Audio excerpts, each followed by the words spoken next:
Welcome back to the channel. Thank you so much for checking out this video. Hope you're having a fantastic day. Shout out to the night team. Folks, we're going to have a little fun. Now, first, I will say everybody makes mistakes. We all make mistakes. Life is filled with mistakes. You make a mistake, you learn from it, you grow. It's just part of the process. That being said, I think we can all agree when people come at something with, say, ulterior motives, or they do something or say something that really comes from, say, a place of jealousy or hatred or what have you, when it turns out that they're shown to be spectacularly wrong, it can be fun. It can be fun to say, I told you so. I'm human. I can admit it. That can give me a little bit of joy.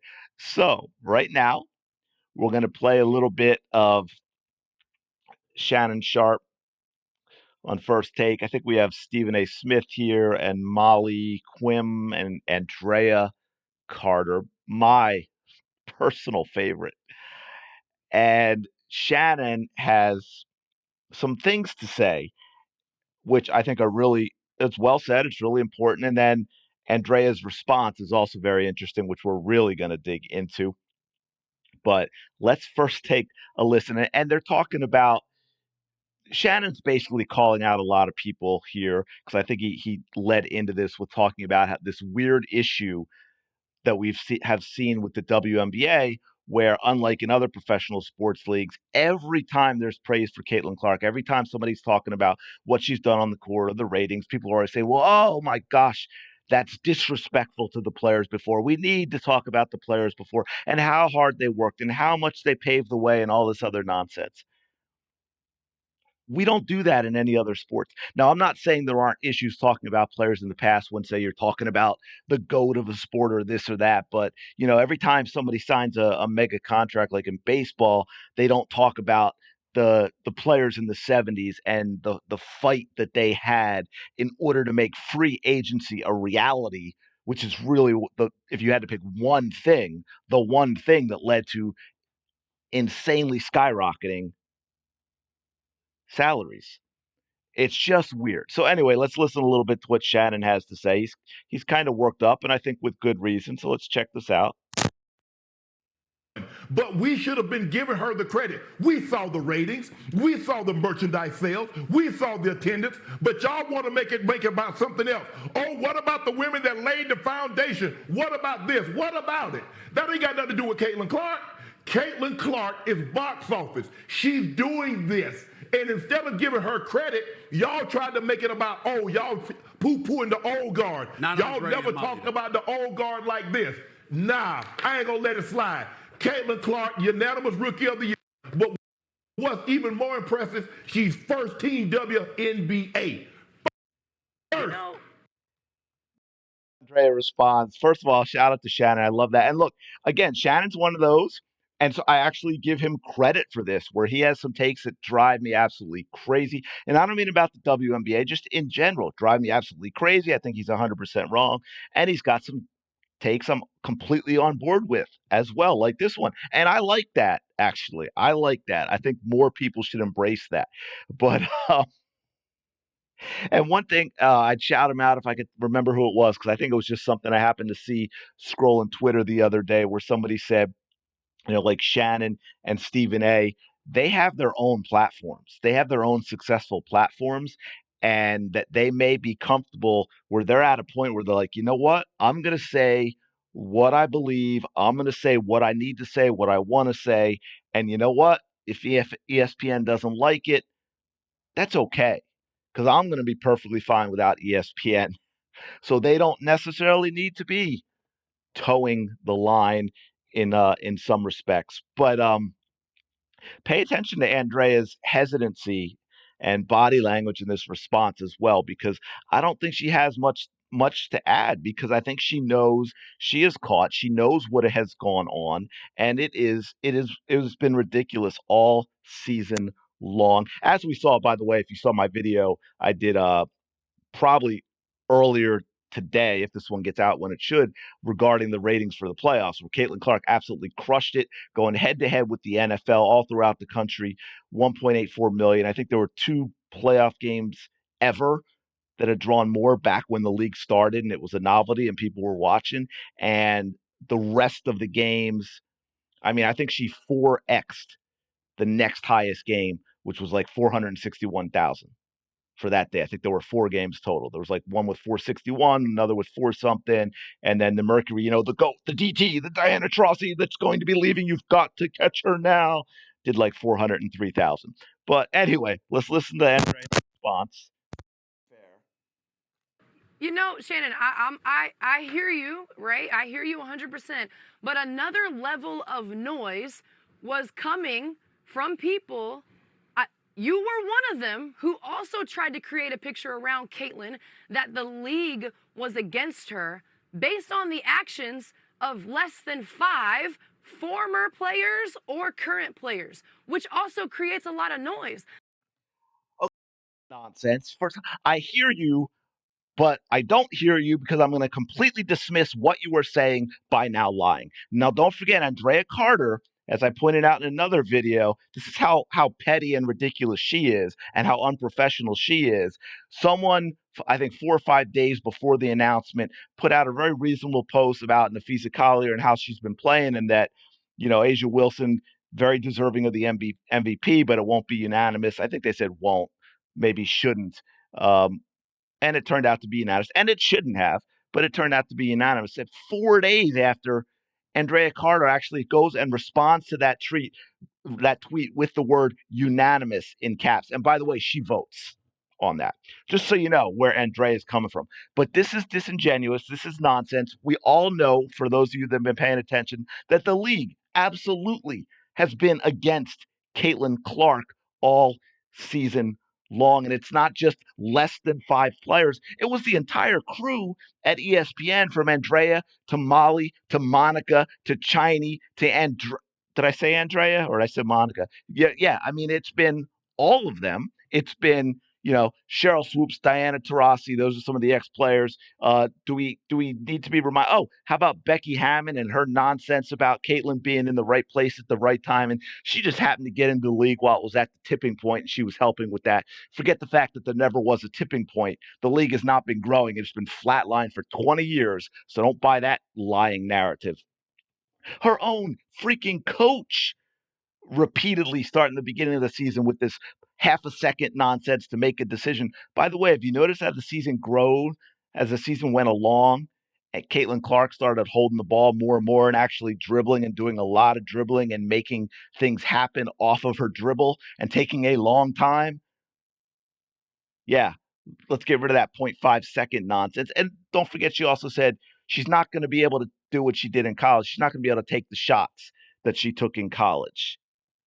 So we've got that. And maybe we'll just play a little bit of this from one of my own videos. Let's play a little bit of this from Geno so we can have another fun I told you show. So, because I believe this is up for him to insult all of you and me, but also has something interesting to say about the MVP, which we now know where Caitlin Clark finished in that vote.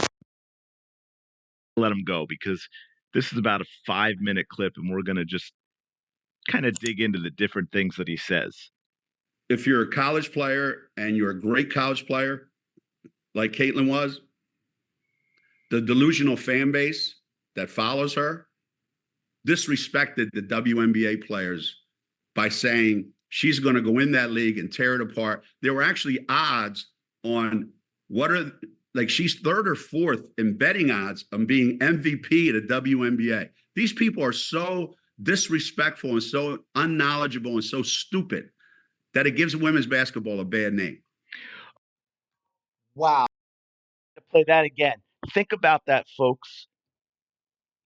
There were betting odds that she'd finish 3rd or 4th in the MVP race. Where did she finish, by the way?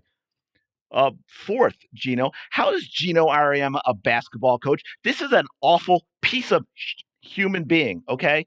Absolutely 100% sit there calling you all delusional. all this nonsense. You don't know any damn thing about basketball. You're all a bunch of idiots. He's the expert. He's incredibly intelligent. He knows every damn thing there is to know about basketball.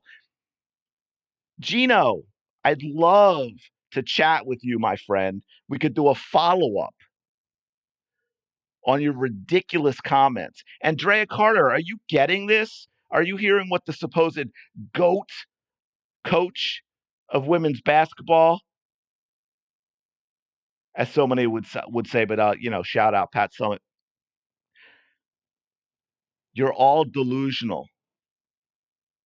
You're stupid, I believe was the word. You are stupid for thinking Caitlin Clark could finish third or fourth in the MVP voting in her rookie season. And damn, that's disrespectful to the WNBA players. You know, the ones Caitlin Clark torched this season with her 19-plus points, leading the league in assists and setting an assist record, her almost 6 rebounds per game, her single-game assist record, the second most three-pointers made in a season all time, the only 2 times a rookie ever had a triple-double. But you all are stupid for believing what actually happened. Wow. It's so true, isn't it? Like, have you caught the phrase lately? We've heard probably past year, though, that, conspiracy theorists are basically people who are found out to be right 6 months later. Y'all were conspiracy theorists about what Caitlin Clark was going to do in the WNBA. Clearly, because 6 months later, you were proven 100% right. 100% right. Geno, are you getting this, my friend? Andraya, are you getting this? I think I had a little bit more for you that I wanted to play with Geno, just because we could say, hey, Geno, I told you so. It's a little bit of fun. You need to see a brain doctor, my friend. I'm worried about you. You got some worms in there. On the wrong team. She's got the wrong skill set to handle the physicality of that league. Wow. The wrong team, folks. Forget the fact that she led them to the playoffs for the first time since 2016. She's got the wrong skill set. She can shoot from further out than anyone ever. She has, I believe, comment below and let me know if I am incorrect on this. I know I'm close, though, but I believe she was second overall shooting percentage at the basket, or technically layups. I believe she was second, but I know she was top 5. She was definitely, I think, first for guards at like 62% or something like that. We know she has the mid-range shots now. We know she's got the floater because she just started showing that stuff as she needed to get into different things. She started showing more and more of that as the season went on, and we saw all of that. As for the physicality, she played all 40 games. She probably played more minutes. I'd be surprised if there's a player, I didn't check this number, but if there's a player in the league who played more minutes this season than Caitlin Clark and had more physicality happen against her that is not actually within the rules of basketball.